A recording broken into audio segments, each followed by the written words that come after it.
Bonjour à tous. Alors voyons aujourd'hui la propriété display.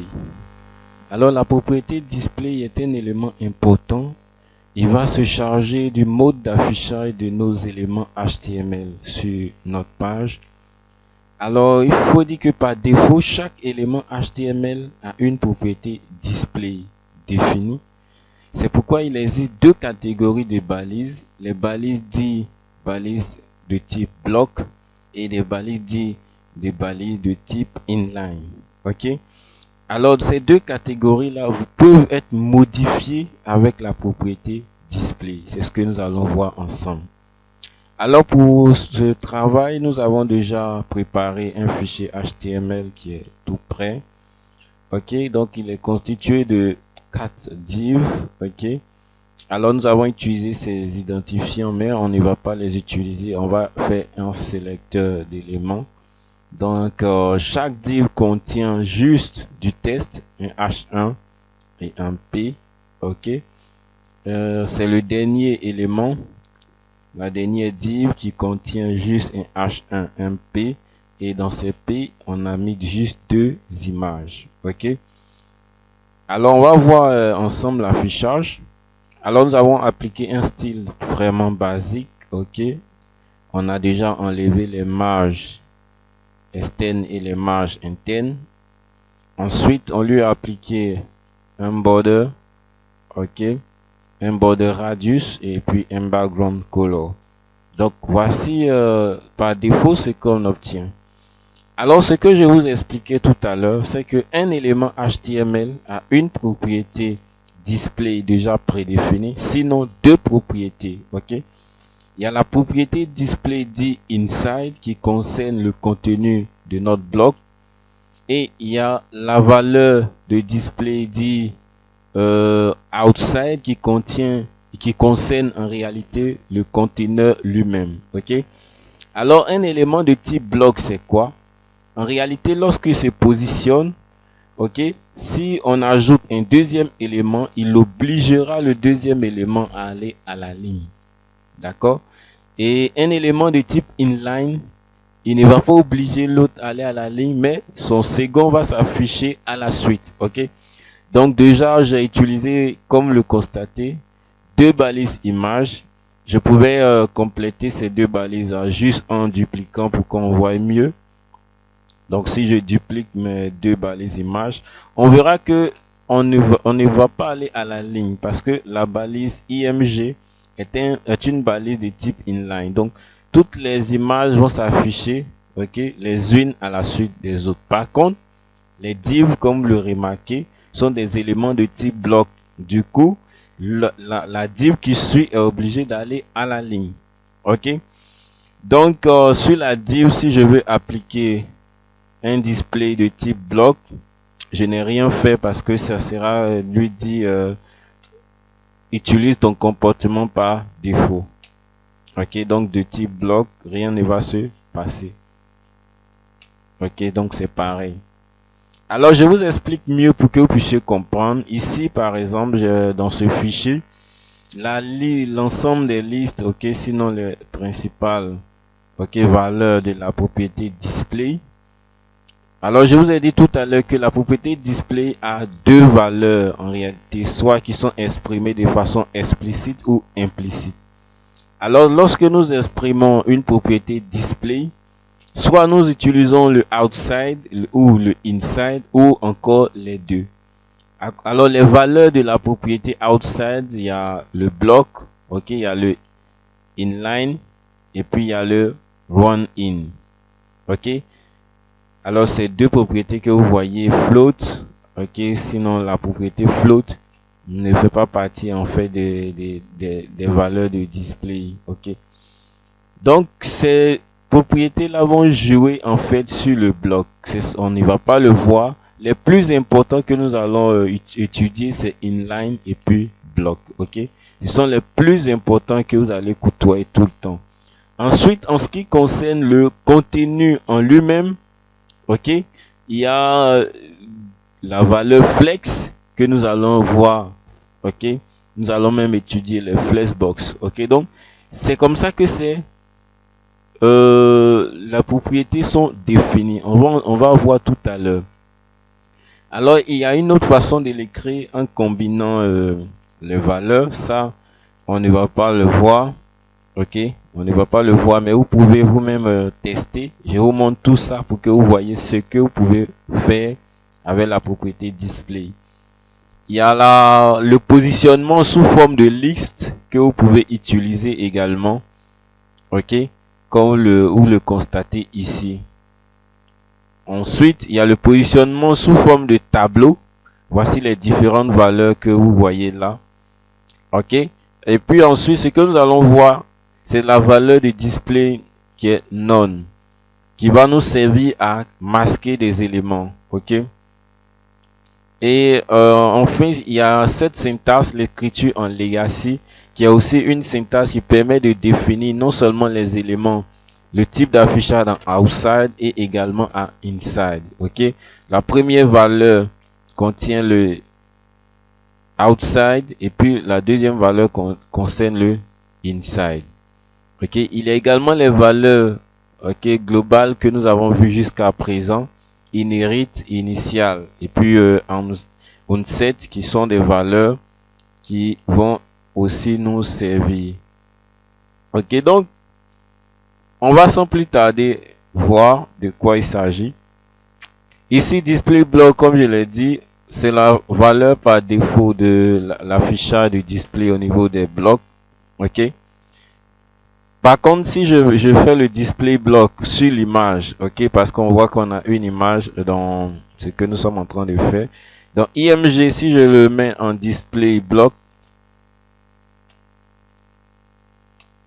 je suis en train de dire cette fois-ci le comportement par défaut qui est en inline, je ne vais pas mettre, je veux les afficher, ok, les unes sous les autres. Donc, comme le constater, le display block a permis à ce que nos images reviennent à la ligne à chaque fois. Ok, donc ça c'est le comportement de la propriété display block. Maintenant voyons la propriété en inline. Inline par exemple, si je l'applique sur l'image, je n'ai rien fait parce que je lui dis mais prends ton comportement par défaut. Ok, donc en inline, j'actualise. Ok, on revient à tout à l'heure. C'est comme ça que nos images étaient affichées. Donc, inline, en fait, ça prend le comportement par défaut. Mais, si j'applique le inline sur nos divs, ok, ne soyez pas paniqués parce que vous allez constater. Ok. Donc, ici, par exemple, vous constatez que quoi? On a notre affichage qui est toujours en bloc. C'est normal. Pourquoi? Parce que ces éléments qui sont dans les divs, ce sont des éléments blocs. Du coup, leur contenu prend toute la page. Ok, si on veut inspecter notre page, on verra un peu. On verra la dimension. Vous voyez là, par exemple, notre balise H1 prend la totalité de notre page. Notre balise P également. Ok, donc tout ce qui est à l'intérieur, ce sont des balises de type bloc. Du coup, ces balises-là, ils ne respectent pas en fait on peut dire les propriétés CSS inline de leurs parents. Ok, eux ils prennent en fait leurs propriétés CSS et du coup ils influent. Mais par contre, ce que nous pouvons faire, ok, c'est de peut-être les faire flotter. Si on les fait flotter, ok, en utilisant la propriété float, on peut régler ce problème là. Float par exemple en left. Et puis, bien sûr, soit on agit sur les tailles. Donc, comme le constatez, on a pu, en utilisant float, les faire flotter. Mais, c'est ce que je vous dis. En réalité, parce que à l'intérieur de la balise div à laquelle on a attribué la propriété display inline, il existe d'autres propriétés qui sont des types blocs. Du coup, cette propriété, on ne voit pas tant qu'on ne fait pas flotter en fait. Donc, ce qui peut marcher, c'est que à l'intérieur de notre div, par exemple, on a des éléments. Ok, par exemple, je vais mettre juste du texte. Ok, je mets par exemple bloc 1. Je mets ici, bon, je mets juste du texte. Ok, ne vous souciez pas de ce texte parce que on n'a pas assez de temps pour bien corriger le test. Ok, je mets un bloc 2. Je sais que je suis en train de mélanger la disposition, mais c'est pas grave. Bloc 3, c'est pour vous montrer en fait. Donc ici par exemple, si je rétablis ma propriété inline, tout à l'heure j'étais obligé de faire flotter, mais si j'enlève le float, ok, on va voir. Ok, comme le constater, les éléments s'affichent comme les unes à la suite des autres. Ok, je vais enlever également ici le H1. Je vais enlever le H1 qui est là. Et puis le P aussi. J'enlève ces deux là.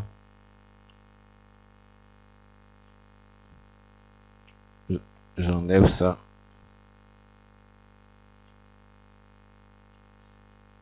Donc, qu'est-ce que vous constatez? Effectivement, nos éléments se sont alignés en inline. Donc, du coup, ça peut vous aider dans vos travaux.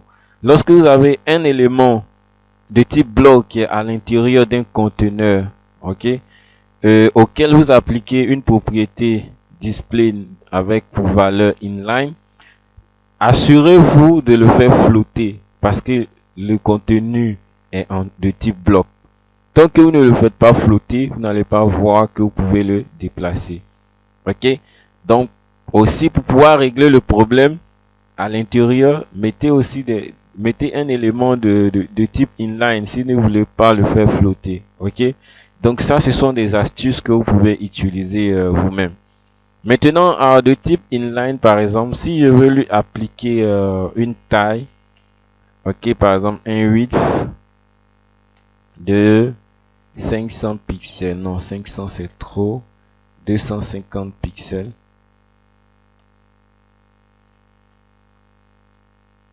On va actualiser.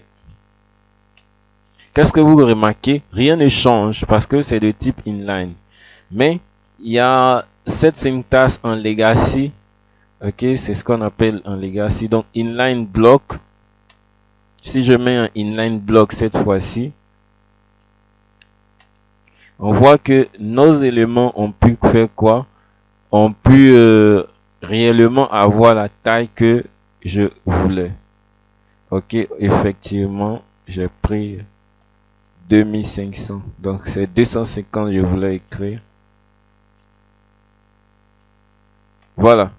Donc on a pu donner une taille en fait à nos blocs, comme vous pouvez le constater. Pourquoi? Parce qu'on a utilisé la syntaxe en legacy, inline block. Si vous utilisez seulement inline, votre propriété width ne va pas fonctionner. C'est un inline block que vous pouvez lui donner maintenant un width. J'espère que vous avez compris cette partie. Ok? Maintenant, ça concernait exactement le positionnement en outside. Maintenant en inside, c'est-à-dire si je veux agir maintenant sur, je dirais, le contenu. Je vais revenir en arrière pour qu'on voit mieux de quoi il s'agit. Donc, je vais revenir en arrière. Ok, donc on a ça par exemple. Ça, c'est ce que nous avons. Alors, avec ça, par exemple, on a la propriété display en inline block. Ok. Maintenant, je pouvais utiliser,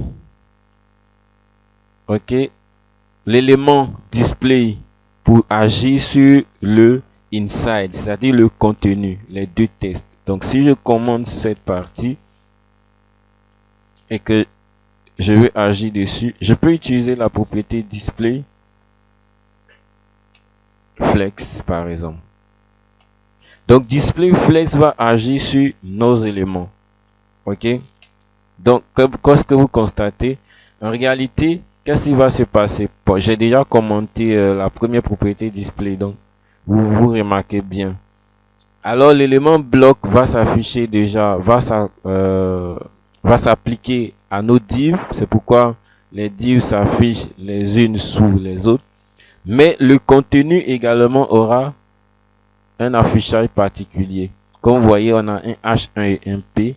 Le H1 s'affiche et puis le P est à la suite de l'autre. Donc c'est comme si on lui a donné un comportement en inline avec la valeur flex. Ok, donc c'est vraiment pratique. On voit déjà qu'on peut agir de façon sur le conteneur et également sur le contenu. Alors, il y a une autre syntaxe en legacy qu'on pouvait utiliser ici avec display. De cette fois-ci, c'est la propriété display inline flex. Ok, donc inline flex, on va voir comment ça va se comporter. Ok, comme le remarquez, non seulement on a agi sur le positionnement en inline, c'est-à-dire le conteneur, les divs, et puis on a agi sur le contenu des divs. Ok, donc cette syntaxe là, c'est ce dont je vous parlais tout à l'heure. La propriété display a de façon implicite deux valeurs possibles: la valeur en inside qui concerne le contenu et la valeur en outside qui concerne le conteneur.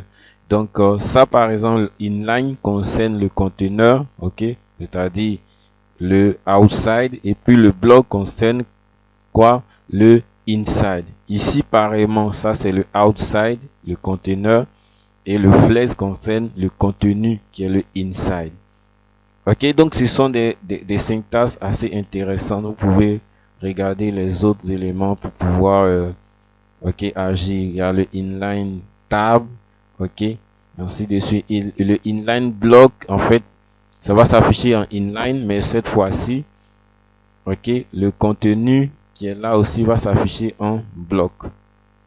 Ok, alors l'autre propriété, l'autre valeur de display que je voudrais vous montrer, c'est cette valeur display none. Lorsque nous n'avons pas envie d'afficher un élément, alors on peut utiliser cette valeur de display là, none, pour qu'on puisse en fait effacer tout affichage. Donc je suis là, par exemple, je commande ça, ok, et je vais, par exemple, je ne vais plus afficher mes images. Ok, si je ne veux plus afficher mes images, alors dans ce cas, je vais utiliser display et je lui donne la valeur none. C'est très pratique. Généralement, lorsqu'on fait le menu déroulant, c'est cette valeur qu'on utilise. Ok, donc du coup, je n'ai plus mes images. Ok, si je voulais les afficher, j'allais par exemple faire display block ou bien display inline, ainsi de suite. Ok, il y a une autre valeur de display qui est content. Ok, display content. Ok, alors display content dans les normes va nous permettre de ne même plus pouvoir avoir accès, ok, à un élément. Ok, display content généralement peut afficher les contours du bloc, ainsi de suite. Mais ce que je voudrais que vous puissiez retenir, c'est plutôt display none. Il est plus pratique dans nos manipulations que nous faisons de tous les jours. Alors ce tuto en fait concerne tout ce que vous allez manipuler au niveau des displays tout le temps. Ok, donc display block, display inline, display flex, ok, display inline block, display inline flex. Ok, donc ce sont ces éléments que vous allez utiliser. Vous avez aussi la valeur display inherit, display initial, que vous connaissez déjà. Ok, donc voici ce que nous avons vu. Il reste à vous exercer à pouvoir disposer vos éléments comme vous le souhaitez, être plus à l'aise, pouvoir afficher au nom des éléments. Alors d'ici la prochaine vidéo, portez-vous bien et je vous dis au revoir.